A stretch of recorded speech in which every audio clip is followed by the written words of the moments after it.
Mr. Brown, you just released a survey on the global workforce, the survey with the title Hopes and Fears. So tell us, how are the workforce across the world feeling the pinch from a global economic slowdown? So yes, we've just released PwC's annual Hopes and Fears survey, some 54,000 workers around the world. And of the many insightful things that we've seen this year, one thing that really is apparent is the cost of living challenge, this financial squeeze around the world.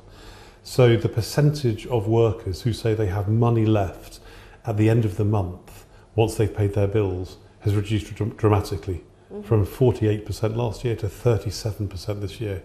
That's a big drop. Also, 20% of workers around the world say they have to do at least 2 jobs, mainly in order to be able to pay the bills. So workers are feeling that squeeze of rising inflation rates, rising interest rates. And I think that's a really important thing for business leaders to be aware of. A bit like in the pandemic, many organisations invested in recognising and supporting workers around mental and physical well-being. So what about those who want to keep their job? What skills are needed to stay competitive in the job market? Yeah, I think that we're in a market where there is a war for talent, right?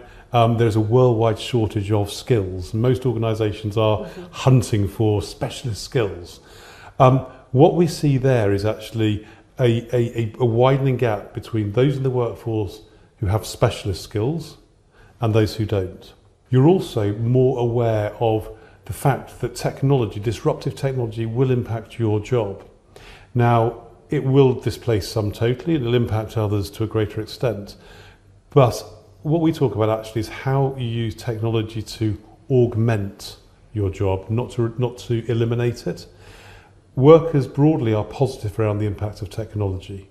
They see it as something that will help them to be more productive, will open up opportunities for them to develop new skills, and ultimately to maintain their relevance in the world of work and open up new job opportunities. And this is graduation season now, which means across the world we see, so many young people graduating from college, entering the job market for the first time. What would be your advice to them? Well, I think it's a really exciting time, right? Particularly for those graduates. I think mirroring, what sort of Gen Zs tell us, or Gen Zs tell us, is yes, there are technical skills that people will have, but I think really focusing in on developing those human skills, which are in short supply but in very high demand. 50% of CEOs say they lack the talent and the skills required to execute their business strategy. And the skills, year after year, that they say they desperately need are those innately human skills: problem solving, critical thinking, leadership, networking.